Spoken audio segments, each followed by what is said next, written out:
In the beginning, the world was beautiful, lush, green valleys, rivers flowing gently across meadows, birds soaring high, and animals living freely.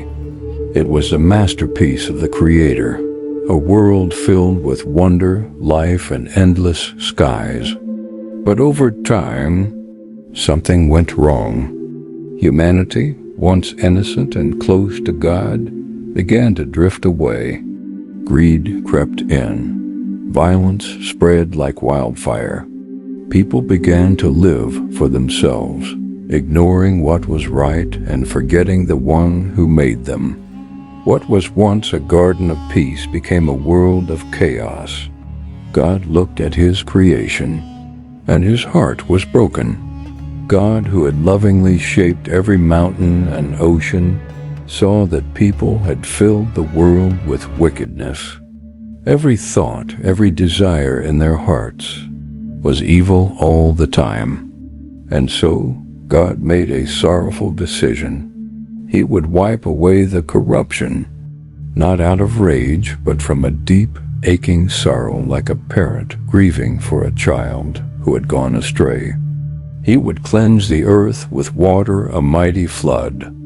But there was one man who still walked with God. His name was Noah. Noah wasn't perfect. He had worries and struggles just like anyone else. But he was different. He listened when God spoke. He tried to live rightly, even when everyone around him laughed at the idea of good. Noah had a heart that trusted God. So one day the voice of God came to Noah and said, "Noah, I am going to destroy all life, for the earth is filled with violence. But I will save you. Build an ark, a giant boat, and I will keep you and your family safe inside." Now just imagine that. God tells you to build a massive ship, and there's not a drop of rain in sight. The ark wasn't just a boat. It was enormous. God gave Noah exact instructions. It had to be 300 cubits long. That's about 450 feet. Longer than a football field. It needed 3 decks, plenty of rooms, and a roof to keep out the rain. Day after day, Noah and his sons, Shem, Ham, and Japheth, gathered wood, hammered beams, and sealed the hull with tar. People mocked him. They scoffed and said, "What are you building, Noah? A boat in the middle of dry land?" But Noah kept going. He trusted God even when it didn't make sense. Year after year, the ark took shape, and with every nail, with every plank, Noah's faith stood firm. Then something remarkable happened. One day, animals began to arrive, 2 by 2, just as God promised. Elephants, lions, birds, rabbits, lizards, and insects. From the creeping things to the mighty beasts, they all came. It was like nature itself knew what was coming. God told Noah, "Bring into the ark 2 of every living thing, male and female, to keep them alive with you." Can you imagine the sight?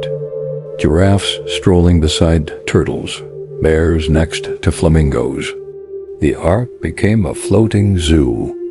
Noah also stored food enough for his family and all the animals. Every detail was ready dot, and then the sky began to change. Everything once prepared, God said to Noah, "Go into the ark, you and your family, because I have found you righteous in this generation." Noah obeyed. His wife, his sons, and their wives joined him. And then God himself shut the door. Suddenly the skies darkened. Thunder rolled across the heavens. Lightning lit up the clouds. Then came the first drop. Then another. And another dot until the sky burst open. Rain poured from above but not just that. The deep springs of the earth also erupted. Water gushed from the ground, from mountains and valleys. It rose fast, streams overflowed. Rivers turned into seas.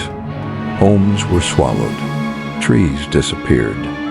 People ran to high places, but there was no escape. For 40 days and 40 nights, the rain didn't stop. As the waters rose higher, the ark lifted from the ground. It rocked and swayed on the waves, but it stood strong, built by faith, held by God.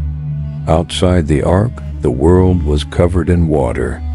Every mountain was submerged, every city gone.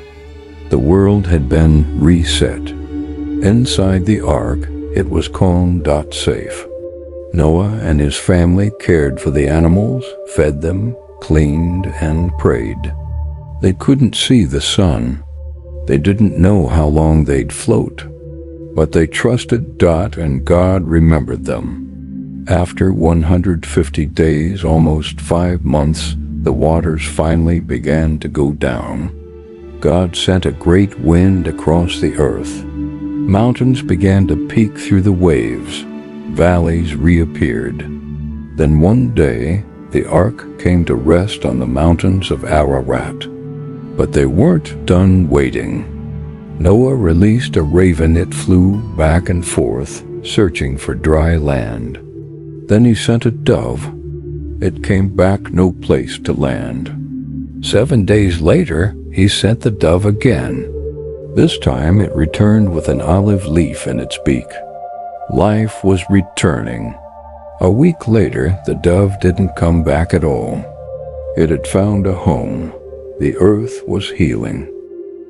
Finally, after over a year inside the ark, God said to Noah, "Come out of the ark, you and your family, and bring out every creature with you, so they can multiply and fill the earth." The door opened. Fresh air rushed in. Sunshine warmed their faces. The animals rushed out free once more. It was a new world. Quiet. Clean. Full of promise. Noah's first act? He built an altar and gave thanks to God. He worshipped, not because life was easy now, but because God had carried them through, and God was pleased. God's covenant and the rainbow. Then God made a promise, a covenant with Noah, his family, and all living creatures. Never again, God said, will I destroy all life with a flood. As long as the earth endures, there will be seed time and harvest, cold and heat, summer and winter, day and night. To seal the promise, God painted a sign in the sky, a rainbow, a beautiful arch of colors stretching across the heavens. Whenever we see it, we remember God keeps his promises. The flood had changed everything, but it didn't destroy hope. It reset the world with a fresh start, and with it, a reminder that obedience, faith, and trust in God can weather any storm. The story of Noah isn't just about water and animals. It's about choices, in a world full of darkness. Noah chose light. When others laughed, he listened. When danger came, he trusted. And when the world was wiped clean, he stepped into a future filled with hope. The ark reminds us that God always provides a way of rescue. That even when the storm rages, God is with us, guiding, protecting, and restoring.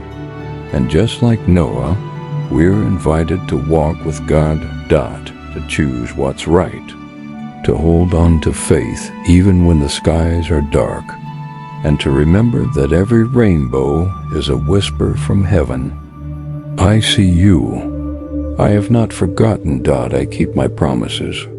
And so, from one faithful man and a floating vessel of hope, the world began again. The flood changed reality, but it also revealed a deeper truth, that love, obedience, and trust in God will always rise above the waters. Thank you so much for watching and walking through this powerful story of the Bible.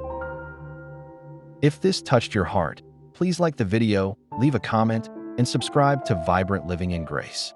Your support helps us keep sharing these life-changing stories from the Bible.